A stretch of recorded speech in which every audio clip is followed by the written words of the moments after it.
ایک دفعہ کا ذکر ہے، ایک بادشاہ کو 2 باز تحفے میں ملے۔ اس نے اتنے خوبصورت پرندے کبھی نہیں دیکھے تھے۔ بادشاہ نے دونوں پرندے اپنے ملازم کو دیے کہ وہ ان کی تربیت کریں۔ ایک دن ملازم نے بادشاہ کو بتایا کہ ایک پرندہ اونچی اڑان اڑ رہا ہے اور دوسرا جس دن سے آیا ہے اپنی شاخ سے نہیں اڑ پا رہا۔ بادشاہ نے مملکت کے تمام معالجوں اور جادوگروں کو طلب کر لیا، لیکن کوئی اس باز کو نہ اڑا سکا۔ بادشاہ نے اپنے مشیروں کے سامنے یہ مسئلہ رکھا۔ گھنٹے، دن اور دن مہینوں میں ڈھل گئے لیکن باز نہ اڑ سکا۔ بادشاہ نے کسی ایسے شخص کو بلانے کا فیصلہ کیا جو قدرت سے گہری دلچسپی رکھتا ہو۔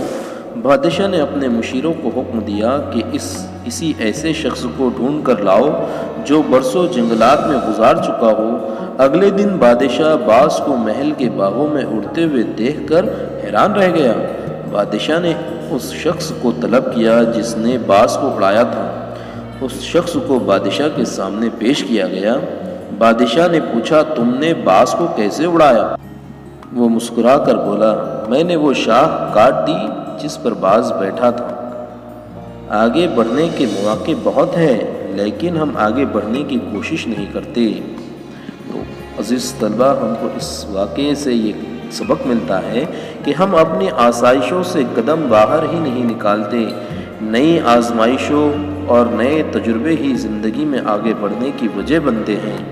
آزمائشوں کا مقابلہ کریں، یہی کامیابی کی واحد راہ ہے۔